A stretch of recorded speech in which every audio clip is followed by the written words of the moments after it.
ईप में ऑथेंटिकेशन करने का जो मेथड है वो क्या यूज किया जाएगा? ईप का ऑथेंटिकेशन मेथड ऑब्वियसली ईप पैप और चैप की तरह तो नहीं है कि इसकी ऑथेंटिकेशन का जो मेथड है वो या पैप है या चैप है।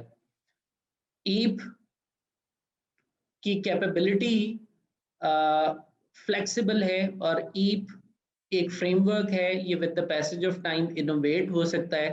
तो ये सप्लीकेंट किस तरीकाकार को इस्तेमाल करके इस ऑथेंटिकेशन सर्वर से अपने आप को ऑथेंटिकेट करेगा, उसका तयन करना जरूरी है।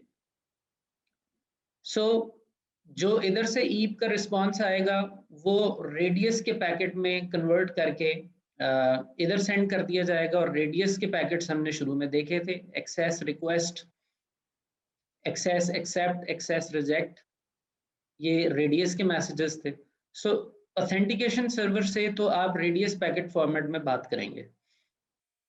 अब अगर आपका ईप का मेथड ऑथेंटिकेशन सर्वर के ऊपर एक्सेप्टेबल है तो वो आपको चैलेंज करेगा, access challenge, which is equivalent to another EAP request जिसमें आपसे ऑथेंटिकेशन का डेटा मांगा जा रहा है।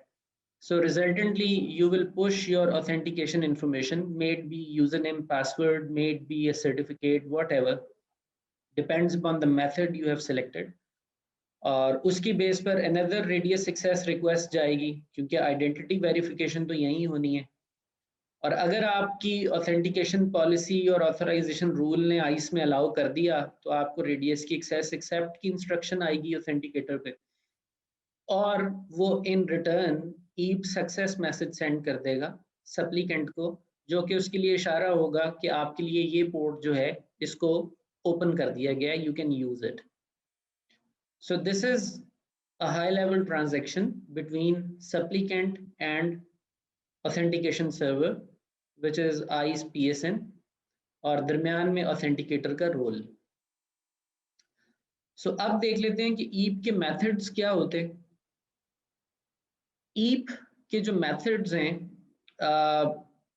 वो कोई 40+ मेथड्स ईप के एज वी स्पीक नोन हैं, दे एग्जिस्ट, और वो केस टू केस उनको यूज किया जाता है। To name a few, EAP MD5 is a variant, protected EAP is a variant, lightweight EAP is a variant, EAP tunnel TLS, EAP TLS, EAP fast, EAP OTP. There are many methods or ways you can authenticate yourself using EAP. अच्छा, इनमें से since we are not going to handle a telco network, अगर ये कोई Telco network होता तो definitely वहां पे ईप सिम की डिस्कशन होती, because this is kind of a variation of EAP that uses your GSM SIM credentials to authenticate you. But this is not our case and we are not going to use it. Anyhow, IP networks में और enterprise में जो commonly used methods हैं वो ये हैं: EAP MD5, EAP TLS, PEEP, EAP TTLS and EAP fast. And we need to see कि कम से कम इन मेथड्स के दरमियान पिक एंड चूज करने का मयार क्या है, किसमें क्या अहलियत है, कौन एक दूसरे से किस तरह डिफरेंट है। तो इस चीज के बारे में अब हम डिस्कस कर लेते हैं।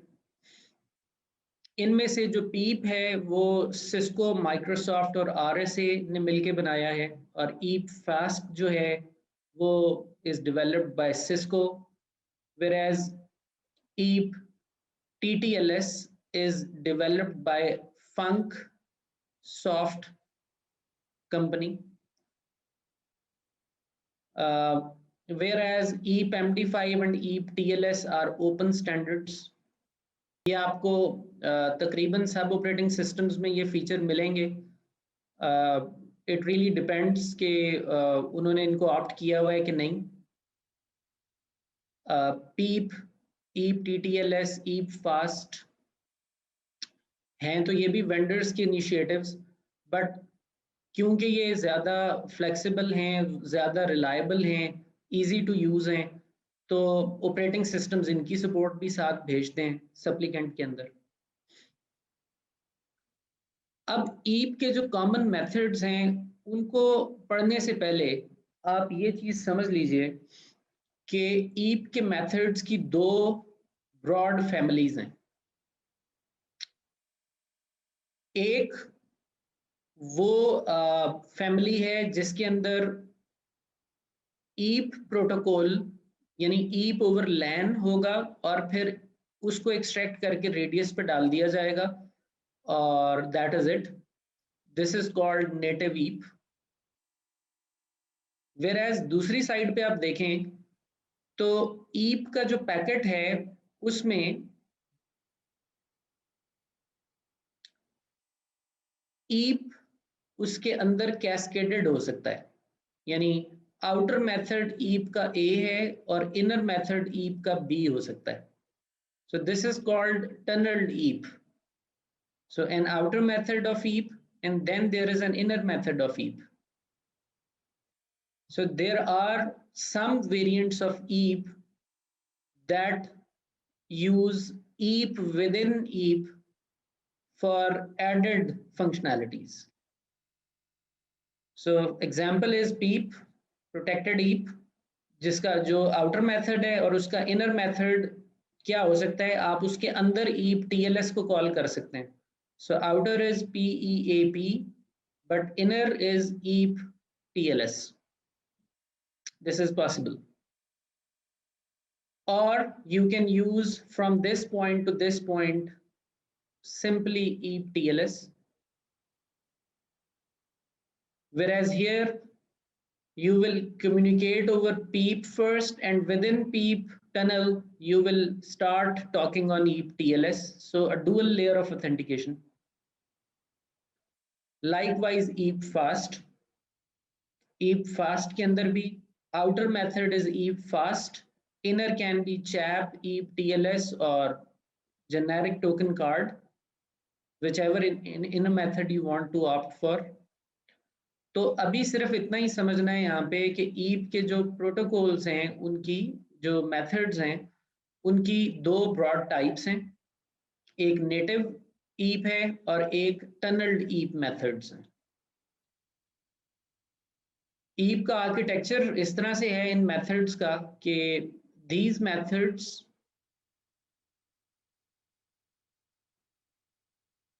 they ride on top of EAP packet, यानी वही EAP की रिक्वेस्ट, EAP का response, EAP success, EAP failure, वो जो चार पैकेट पढ़े हैं हमने, ये वही चार पैकेट्स हैं। इन्हीं चार पैकेट की मदद से होगा जो कुछ भी होगा। But on top of these four packets either you can use this recipe or you can use this recipe, this recipe, this recipe or this recipe. These recipes are different. हर एक के अपने pros and cons हैं। और eventually ये जो EAP है इसको जब आप 802.3 के ऊपर रन करते हैं which is Ethernet, तो इस कॉम्बिनेशन को हम बोलते हैं wired.1x, wired 802.1x.